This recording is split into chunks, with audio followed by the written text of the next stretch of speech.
যারা মানে যারা প্লেয়ার কোচে ছিলেন তারা আরো ভালো ডিসকাস করা দরকার ছিল। আমি প্রথমত বলবো যে সবার আগে আমার বাংলাদেশ, যেটি আমি সব সময় বলে এসেছি, এবং সবার আগে হচ্ছে আমার খেলোয়াড়দের নিরাপত্তা, এবং সেই খেলোয়াড়দের নিরাপত্তা নিশ্চিত না করা পর্যন্ত আমরা এই ধরনের টুর্নামেন্টে হয়তোবা সাময়িক ক্ষতিগ্রস্ত হব, কিন্তু ইন দ্য লং রান আমাদের যে প্রেস্টিজ, আমাদের যে দায়িত্ববোধ, সেই দায়িত্ববোধ সম্পর্কে কিন্তু আমাদেরকে আরও অনেক বেশি সচেতন করবে। এবং আমরা বিশ্বাস করি যে ভারতীয় ক্রিকেট বোর্ড, সেটি বাংলাদেশের ক্রিকেট বোর্ডের সাথে কিংবা আমাদের বাংলাদেশ ক্রিকেট বোর্ড, ভারতীয় ক্রিকেট বোর্ড এবং আইসিসির সাথে কথা বলে এটাকে একটা ভালো সিদ্ধান্তর পর্যায়ে নিয়ে আসতে পারতো। বাট এখানে আমার কাছে মনে হয়েছে যে কোথাও না কোথাও কমিউনিকেশনের অভাবের কারণে এটিকে আরও সুন্দরভাবে সমাধান করা যেত। বাট আমরা সবসময় খেলার পক্ষে, আমরা সবসময় ক্রিকেটাররা মাঠে খেলবে, এটাই স্বাভাবিক। একটি আন্তর্জাতিক বিশ্বকাপের মতো টুর্নামেন্ট যখন বাংলাদেশ দল দীর্ঘদিন ধরে বিশ্বকাপ ক্রিকেট খেলছে এবং বাংলাদেশ ক্রিকেট বিশ্বে অত্যন্ত মর্যাদাশীল একটি অবস্থায় রয়েছে, সেইখানে কার ল্যাকিংসের কারণে এবং কেন এই ধরনের কমিউনিকেশনের অভাবে আমরা এই ক্রিকেট থেকে আমরা দূরে সরে আসছি বা কেন আমরা খেলতে যেতে পারছি না, এটাকে যেহেতু আমরা সবার আগে আমাদের নিরাপত্তার কথা বলেছি, সবার আগে আমার বাংলাদেশের কথা বলেছি, সেটাকে প্রায়োরিটি রেখে আমরা এটাকে হয়তোবা কোনোভাবে সমাধান করার সুযোগ ছিল কিনা সেই বিষয়টি আমাদের মনে খতিয়ে দেখা দরকার। এবং আমরা বিশ্বাস করি যে ক্রিকেট অত্যন্ত মর্যাদাশীল একটি খেলা আমাদের বাংলাদেশের জন্য।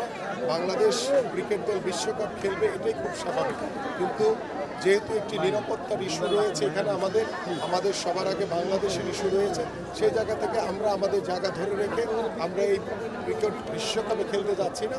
এটি আমার কাছে মনে হয় যে শুধু আমার না, এটি সারা দেশবাসীর একটি চাওয়া ছিল যে না, সবার আগে আমার বাংলাদেশ এবং সবার আগে আমার ক্রিকেটারদের নিরাপত্তা নিশ্চিত করে আমরা খেলতে যাই। হ্যাঁ, যেটা আপনি বললেন যে সিদ্ধান্ত যেমনই হোক না কেন ইনিশিয়াল একটা ক্ষতি হবে, বাদ দিলাম। বাট ওয়ার্ল্ড কাপ না খেলে অনেক ধরনের আস্তে আস্তে ক্ষতি হতে পারে। ওয়ার্ল্ড কাপ না খেলে আইসিসি হোক, অন্য বোর্ডগুলো হোক, যেটা স্কটল্যান্ড গুরুত্ব দিচ্ছে, এই সময় দাঁড়িয়ে চলে যাবে, এগিয়ে চলে যাবে, এই যে ক্ষতিগুলো পুষিয়ে ওঠে, মানে ভালোটা মানে অ্যাডমিনিস্ট্রেশন দরকার বা ভালোভাবে হ্যান্ডেল করা দরকার, এটা কোয়েশ্চেনটা কীভাবে দেখেন, ম্যানেজমেন্ট আমরা লাস্ট যে ক্রিকেট বোর্ডের যে নির্বাচন, সেই একটি বিতর্কিত নির্বাচন আমরা দেখেছি। সেখানে আসলে আমি বলতে চাই না, বাট তারপরে কথা প্রসঙ্গে চলে আসে যে ক্রীড়া উপদেষ্টা যেভাবে সরাসরি ক্রিকেট বোর্ডকে মানে কলঙ্কিত করেছে, ক্রিকেট বোর্ডকে প্রশ্নবিদ্ধ করেছে, আমাদের সেই অনভিজ্ঞ ক্রীড়া উপদেষ্টা সেটা না করলেও পারতেন। এবং তার এই অনভিজ্ঞতার পরিচয়ের মাধ্যমে আজকে আমার ক্রিকেট বোর্ড, আমার ক্রিকেট ক্ষতিগ্রস্ত হয়েছে। এবং আমি আজকে দেখেছেন যে ইতিমধ্যে ক্রিকেট বোর্ডের অনেক ডিরেক্টররা তারা স্বেচ্ছায় পদত্যাগ করছে। এটি কেন? কারণ এই ক্রিকেট বোর্ডের প্রতি বা ক্রিকেট বোর্ডের যিনি প্রেসিডেন্ট হয়েছেন তিনি বাংলাদেশের এক সময়কার লিজেন্ডারি ক্রিকেটার ছিলেন, বাট তিনি সকলকে নিয়ে কাজ করার মাধ্যমে যে ক্রিকেটটাকে সমৃদ্ধশালী করবেন তিনি সেটি না করে তিনি ক্রীড়া উপদেষ্টার অত্যন্ত অবগত অনুগত হয়ে ক্রীড়া উপদেষ্টা যেভাবে বলেছে তিনি সেভাবে তার মতো করে ক্রিকেট বোর্ডকে সাজিয়েছেন। এবং ক্রিকেট বোর্ডে এমন কিছু যারা ডিরেক্টর হয়েছে আমার কাছে মনে হয়েছে যে তারা ক্রিকেটের কও জানে না, তারা ক্রিকেটের সাথে কখনো সংগঠক হিসেবে কাজও করেনি। এই রকমের ক্রিকেট বোর্ডের পরিচালকদের দিয়ে কিভাবে আপনি ক্রিকেটকে আগাবেন? আজকে দেখেন ক্রিকেট কূটনীতির মাধ্যমে আমরা যে নিরাপত্তাহীনতায় ভুগছি, আমরা যে সবার আগে আমার বাংলাদেশকে সেভ করার জন্য, আমার বাংলাদেশের সম্মান ইজ্জতকে রক্ষা করার জন্য আমরা যে সিদ্ধান্তটি নিয়েছি সেটাকে আমি এবং আমার দেশ সমর্থন করে। কিন্তু আমার ক্রিকেট বোর্ডের ক্রীড়া কূটনীতির মাধ্যমে এই সমস্যাটি হয়তোবা আমরা সমাধান করতে পারতাম। আমরা হয়তোবা ভারতীয় ক্রিকেট বোর্ড বা আইসিসির সাথে কথা বলে এটার একটা শুরু আমরা বের করতে পারতাম, কিন্তু সেদিকে নজর না দিয়ে তারা তাদের মতো করে নিজেরাই আলোচনা করে তারা সিদ্ধান্ত জানিয়ে দিয়েছে। বাট এটি যদি আমরা আইসিসির সাথে আরও সুদূর প্রসারী যদি আলোচনা করতে পারতাম তাহলে আমার কাছে মনে হয় যে এই সমস্যাটি হয়তোবা একটি সমাধান হওয়ার সুযোগ ছিল। রিপন রিপন হওয়ার পরে সবাইকে জিজ্ঞাসা করার আগে বলতে নিজেকে ব্যাক করানোর চেষ্টা করা হচ্ছে। মানে অনেকে বলছেন এটা একটা হচ্ছে থাকার জন্য এটা বলা হচ্ছে, মানে কোনো সবাই জিজ্ঞাসা করে নাই যে আসলে ম্যাচ করেনি, এটা তো ছুটি দেওয়া হচ্ছে। বাস্তব করে ভিত্তি দেখেন কিনা একটু যোগ করে দিলে মানে এতদিন আমরা আইনি যেগুলো দেশে চাই সাকিবের নিরাপত্তার কথা শুনছি, সেটা কাউকে এত কিছু বাদ দিয়ে হঠাৎ করে একদম সাকিব ফিট থাকলে তাকে স্ট্যান্ডবাজি কিনবে। এটা তো রীতিমতো স্ট্যান্ডবাজি আমি বলবো, কারণ হচ্ছে যে সাকিবের বিষয়টা সিদ্ধান্ত নিবে রাষ্ট্র, রাষ্ট্রের আইন।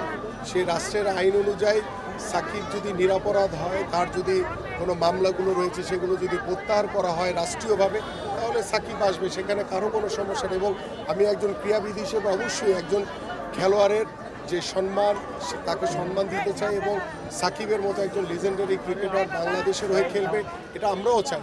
কিন্তু ক্রিকেট বোর্ড বিশ্বকাপ ক্রিকেট খেলতে যাবে না, তাদের হয়তোবা সুদূর প্রসারী যে ক্রিকেট কূটনীতির মাধ্যমে তারা হয়তোবা আমাদের দলকে যে নিরাপত্তার নিশ্চয়তা দেওয়ার কথা ছিল সেটা তারা দিতে পারেনি। এখন তারা স্ট্যান্ডবাজি করে সাকিবের কথাটা, যেটি আপনাদের ভাষ্য অনুযায়ী যে সাংবাদিকরা প্রশ্ন করার আগেই সাকিবকে দেশে ফিরে আনার জন্য ব্যবস্থা করা হচ্ছে, এটি সিদ্ধান্ত তো ক্রিকেট বোর্ড দিতে পারে না। কারণ সাকিবের যে ইস্যুটা রয়েছে সেটা রাষ্ট্রের সাথে, রাষ্ট্রের আইনের বিষয় রয়েছে।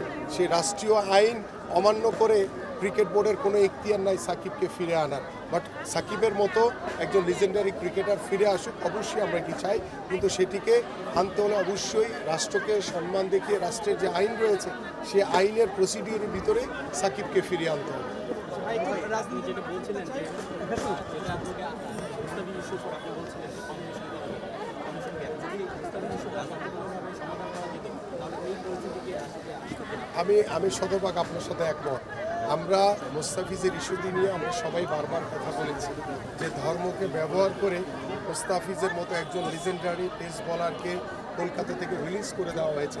সেটা যদি মুস্তাফিজের বিষয়টা আমরা যদি ক্রিকেট বোর্ড, আমাদের ভারতীয় ক্রিকেট বোর্ড বা আইপিএলের সাথে যারা জড়িয়ে আছেন তাদের সাথে বসে কথা বলে যদি এটাকে সমাধান করা যেত, তাহলে হয়তো আজকে এই বাংলাদেশের ক্রিকেট বিশ্বকাপে খেলতে না যাওয়ার যে পরিস্থিতিটা তৈরি হয়েছে সেটি হয়তো নাও হতে পারে। এই জায়গা থেকে আমার কাছে মনে হয় যে আমার যে ক্রিকেট বোর্ড অত্যন্ত নির্বুদ্ধিতার পরিচয় দিয়েছে।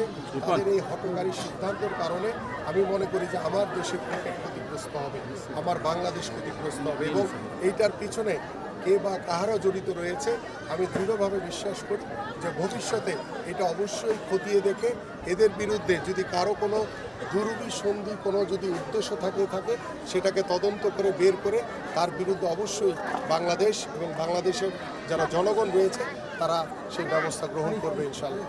রিসেন্টলি যেসব ক্রিকেটার একটা বিশ্ব আন্দোলন করছে পরিচালকের পদক্ষেপ নিয়ে, শেষমেশ তিনি আবার তার পদ ফিরে পেলেন আর কি। তো এই যে যে দায়িত্বে ছিলেন পুরো ঘটনাটা আসলে কী হচ্ছে? আমার কাছে খুব যদি এক কথায় বলি, ইটস ভেরি ফানি। কারণ ক্রিকেটাররা খেলা ছেড়ে ক্রিকেট বোর্ডের পরিচালকের পদত্যাগের জন্য খেলা বন্ধ করে দিবে, এটা যেমন শোভনীয় না, এবং ক্রিকেট বোর্ডের যে পরিচালক তিনিও তার যে বক্তব্য, যে নির্বুদ্ধিতার পরিচয় দিয়েছেন, এটিও তার আসলে সমীচীন হয়নি। আমার কাছে মনে হয় যে কিছু কিছু বিষয় খেলোয়াড় এবং ক্রিকেট সংগঠকদের একটু দূরত্ব বা তাদের যে পেশাদারিত্বর যে মনোভাব সেটা তাদের বজায় রাখা উচিত। তারা সেই পেশাদারিত্ব থেকে সরে এসে তারা সব বিষয়গুলো একদম ব্যক্তিগতভাবে নিয়ে নিচ্ছে। কারণ আমার বুঝতে হবে যে ক্রিকেট আমাদের ঐতিহ্য, ক্রিকেট একটি আমাদের মান মর্যাদার খেলা, এটি বাংলাদেশ এবং আন্তর্জাতিক পর্যায়ে আমাদের সম্মান জড়িয়ে আছে। কোনো ব্যক্তিগত ইস্যুর কারণে, কারো ব্যক্তিগত কোনো বক্তব্যের কারণে আমি আমার ক্রিকেটাররা খেলা বন্ধ করে দিবে, এটা যেমন সমীচীন নয়, এবং ক্রিকেটাররা কোনো পদক্ষেপ নেবে এটাও আমাদের কাছে সমীচীন মনে হয়নি। সো আমার কাছে মনে হয় যে আমাদের আরও পেশাদারিত্ব আচরণ করা উচিত, এবং পেশাদারিত্বর মাধ্যমে আমাদের ক্রিকেট যাতে কোনোভাবেই ক্ষতিগ্রস্ত না হয় সেদিকে সকলে খেয়াল রাখা উচিত।